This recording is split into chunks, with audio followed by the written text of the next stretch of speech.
Hello everyone, नए की आवाज चैनल में एक बार फिर आप सभी का स्वागत है।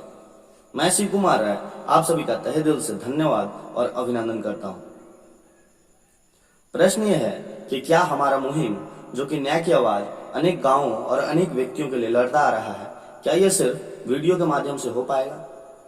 क्या सरकारी कर्मचारी से बिना लड़े और जवाब तलब किए बिना क्या यह संभव हो पाएगा? शायद नहीं। हमें इसके लिए कुछ आगे बढ़ने की जरूरत है और हम इस मुहिम में एक कदम आगे निकल भी चुके हैं। सर्वप्रथम मैं आप सभी को ये बताना चाहता हूँ कि जिन ग्रामवासियों को, जिन व्यक्तियों को किसी भी प्रकार की समस्याएं उत्पन्न हो रही हैं, वो हमारे टीम मेंबर और हमारे टीम से कांटेक्ट कर सकते हैं। हम आपकी आवाज को उठाने के लिए प्रतिबद्ध हैं, चाहे वो कोई भी व्यक्ति हो जो आपको दबा रहा है, जो आपको डरा रहा है, कोई फर्क नहीं पड़ता। हमारा टीम और हमारा चैनल आप सभी की आवाज को उठाने के लिए प्रतिबद्ध है और रहेगा। इसी के तहत अब मैं आपको ले चलता हूं उस मुहिम के तहत जिसकी शुरुआत हमने बहुतों पहले कर दी थी। मैं बात कर रहा हूं जरुआ हॉस्पिटल में डॉक्टर की उपस्थिति का न होने के कारण के बारे में। हमने इसके लिए पहले भी लातेहार के डीसी, लातेहार के सिविल सर्जन तथा मनका स्वास्थ्य प्रभारी से अनेकों बार वार्ताएं की थी और शायद ही सफलता हाथ लगी हो। तभी हमें पता चला कि जिरुआ हॉस्पिटल की निगरानी के लिए और कुछ जांच के लिए एक टीम आने वाली है, जिसमें एसी अर्थात एडिशनल कलेक्टर, मनका के बीडीओ सह सीओ एन राम तथा मनका स्वास्थ्य प्रभारी सीमा रानी तथा डीटीओ अधिकारी तथा इनके अलावा अनेक कर्मचारी आने वाले हैं। हमें इसकी भनक लगने के बाद हम जिरुआ हॉस्पिटल में अपनी उपस्थिति का परिचय करवा चुके थे, क्योंकि हमें अकेले घूमने के बाद यह तो पता चल चुका था कि बाहरों को आवाज सुनाने के लिए घंटी जोर से बजाने की जरूरत है। हमने अनेकों लोगों के साथ शालीनता के तहत बाहर रुकने का निश्चय किया ताकि सर्वप्रथम वे अपना कार्य कर सके और फिर बाद में हम अपनी बात उन तक पहुंचा सके। अब मैं आपको बताता हूं उन बातों का अंश, जिसे कैसे उन लोगों ने हमारी बातों से किनारा किया। किसी ने कहा कि डॉक्टर की कमी है तो किसी ने सरकार को दोषी बताया। आइए देखते हैं उसके कुछ भाग को।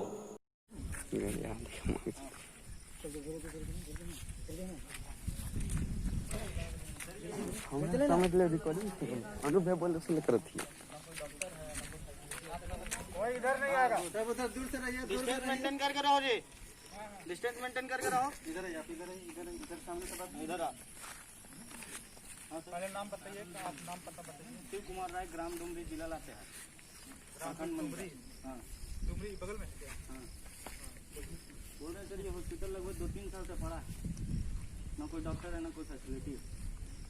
क्यों बनाया गया? लेकिन इसमें तो डॉक्टर का तो कमी है, डॉक्टर तो है नहीं, सब जगह दे सकता है, ठीक है। बाकी यहाँ एनएम तो होगी, 2 एनएम वो लोग बैठते हैं, रहते हैं। 2 एनएम 2 एमपीडब्ल्यू तो बैठता है। हाँ, वो बैठता है। तो सर कहने का मतलब कि इतना बड़ा हॉस्पिटल 2 एनएम और 2 एमपीडब्ल्यू के लिए बनाया गया है। हो रहा है, लेकिन मैन पावर अभी जनरेट नहीं हुआ है, ठीक है। सर सुनिए मेरा बात, कहने का मतलब है कि ये जो हॉस्पिटल बनाया गया उसका कोई प्रारूप होगा, इतना डॉक्टर का, इतना बेड का, इतना फैसिलिटी का। अच्छा, इसके लिए जो है ना लातेहार आके आप सर हम गए हैं लातेहार सिविल सर्जन से मिल लिए हैं, लातेहार डीसी के पास गए, 2 दिन नहीं मिला। बात कीजिए कि हॉस्पिटल का क्या एग्रेसिव होकर क्या बात कर रहे हैं, आराम से बात कीजिए। सर क्योंकि सर हम खुद परेशान है इसको लेकर। बात करने का तरीका ना होता है यार, तू एग्रेसिव होकर बात कर रहा है, आराम से बात करो ना, क्या दिक्कत है?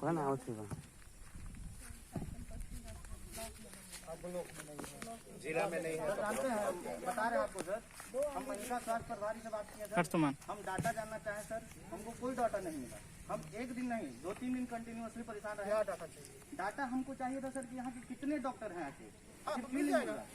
तो सर डॉक्टर क्यों नहीं आ रहे हैं? तो ये भी तो हो सकता है कि सर कि इसको अगर डॉक्टर नहीं है तो ये बंद पड़ा हुआ है, इसको दूसरे रूप में हम लोग यूज कर सकते हैं।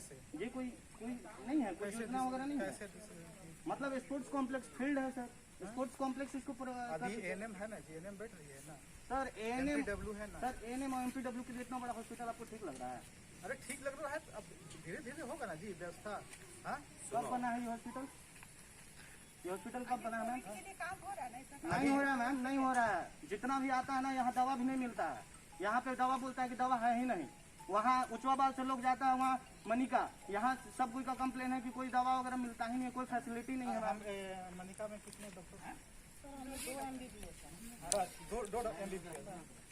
हाँ, इतना बड़ा मनिका है, ठीक है।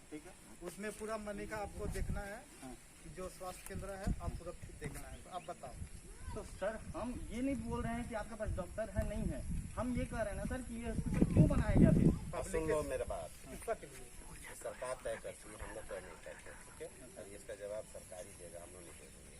वही बात है कि हॉस्पिटल का डॉक्टर हमेशा कमी रहेगा, जब तक बढ़ेगा लिखेगा नहीं, डॉक्टर बढ़ेगा नहीं, कभी भी डॉक्टर का कम्प्लीमेंट नहीं हो सकता। यहाँ सुन लो पूरा बात, उसके बाद यहीं की बात नहीं कर रहे हैं, ब्लॉक की बात नहीं कर रहे हैं। अब तो जिला में क्या को डॉक्टर है, मात्र 6 को डॉक्टर है। देखो बच्चा का डॉक्टर नहीं है, आँख देखने वाला एक डॉक्टर नहीं है, तो ब्लॉक से कैसे उम्मीद कर रहे हो? ब्लॉक से तो यहाँ पे दूर मुश्किल से है, तो तुम्हारा पंचायत में कहाँ से मिलेगा? ठीक है। एक बात बताइए कि जब ये हॉस्पिटल बन रहा था, चलो सरकार का पुलिस ये सरकार जाने को, आप लोग सब नहीं जानते हैं। तो सर आप लोग अभी किस लिए आए थे? हमें देखने के लिए आए थे इसको कि हॉस्पिटल ठीक ठाक है कि नहीं? हॉस्पिटल का कंडीशन देखा, आप दूर में रहिए। आपने जो हॉस्पिटल का कंडीशन देखा उसके अनुसार तो आप लोगों का रिस्पॉन्सिबिलिटी ये बनता है कि इसकी जो अभी की घटना है, अभी की जो स्थिति है कि उससे अवगत कराएं सरकार को। आप कुछ बताइए ना हाँ? आप कुछ बताइए हॉस्पिटल का क्या होगा, हमको फ्यूचर बता दीजिए इस हॉस्पिटल का। सरकार सब यहाँ पे एनएम है कि नहीं, क्या करेगी? दवा नहीं देती है, तुमको मालूम है? गाँव में डिलीवरी होता है पता चलेगा। गाँव में डिलीवरी होता है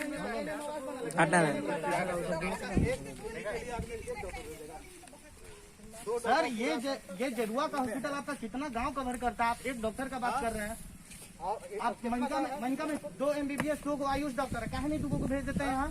सप्ताह में 1 दिन नहीं आ पाएगा हम लोग? ठीक है जाइए। डायरेक्ट सरकार उन लोग, अगर MLA चाहेगा तो कुछ कर सकते हैं। तो सर ये बताइए अब यार PSC और DPO से पूछेगा, डिस्ट्रिक्ट ट्रांसपोर्ट ऑफिसर क्या बताएगा, ये SC साहब एडिशनल कलेक्टर क्या बताएगा?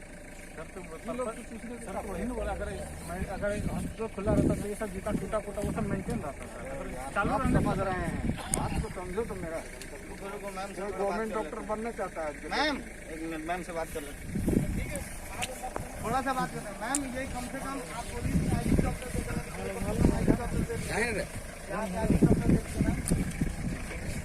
देखिए मैम, और कुछ कीजिए, क्या इसी पड़ल रहेगा कबाड़ तो फिर 3 साल के बाद 4 साल के बाद पता चला फिर से ठेकेदारी मिला, फिर 3 करोड़ का बिल्डिंग खड़ा हो गया, तो उससे फायदा नहीं ना मैम?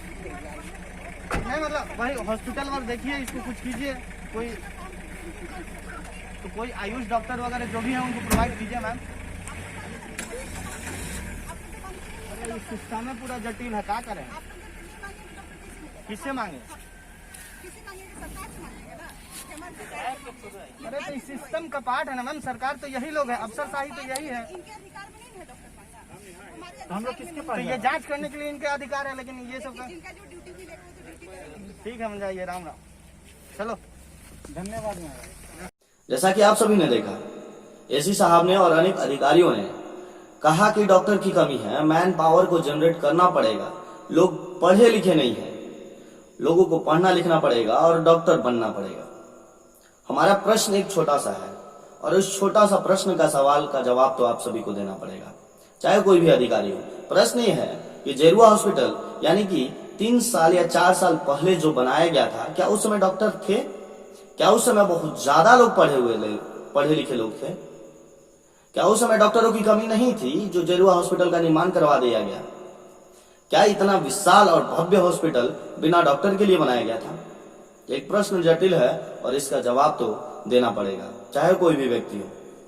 दूसरी बात यह है कि इन्होंने ये गेंद सरकार के पाले में फेंक दिया। आखिर सरकार अर्थात सांसद और विधायक, आम जनता आखिर कहाँ जाए? सांसद के पास जाए, विधायक के पास जाए या सिस्टम के लोगों के पास जाए? आम जनता मजबूर है, आम जनता विवश है, आम जनता चाहते हुए भी कुछ नहीं कर सकती। यह सिस्टम बहुत जटिल है, पर उन लोगों को भी एक बात समझने की जरूरत है। रामधारी से दिनकर की एक पंक्ति है, प्रकाश वही पाता है जो दीपक जलाता है। आम जनता की आवाज को कमजोर न समझे, आम जनता को कमजोर न समझे। ये न्याय की आवाज आपको नसीहत देती है, ये न्याय की आवाज आपको बताती है कि आम जनता को आप इस तरह प्रताड़ित न करें कि वो अपने आप में विवश हो जाएं, वे आप अपने आप में मजबूर हो जाएं। आप उनकी बात को समझें, आप उनकी बातों को मजाक में ना लें, आप उनकी बातों को सीरियसली लें। वो आखिर चाहते क्या हैं, वो आखिर करना क्या चाहते हैं, कब तक वे बर्दाश्त कर सकते हैं, वो आम जनता की आवाज को आप सुनना पड़ेगा। और अंत में मैं उन सभी लोगों को धन्यवाद करना चाहता हूं जो हमारे साथ इस मुहिम में शामिल हुए हैं। इसके अलावा अनेक लोग जो हमारे साथ और हमारी मुहिम में शामिल होना चाहते हैं वो नीचे कमेंट बॉक्स में मैसेज कर दें, या हमारा नंबर, व्हाट्सएप नंबर जो नीचे दिया रहेगा वो उसमें भी आप हमें कांटेक्ट कर सकते हैं। आपका सहयोग हमारे लिए जरूरत होती है। हमें किसी भी पैसे की जरूरत, किसी भी फंड की जरूरत अभी तत्काल में नहीं है। हमें बस और बस आप सभी के सहयोग की जरूरत है, क्योंकि ये आपके लिए है, ये न्याय के लिए है, ये न्याय की आवाज के लिए है, ये आपके आने वाली पीढ़ी के लिए है। कब तक गूंगों की तरह जीना पसंद करेंगे आप? उठो, जागो, सवेरा हो चुका है। क्या इस देश का ठेका सिर्फ सेना ने ले रखा है?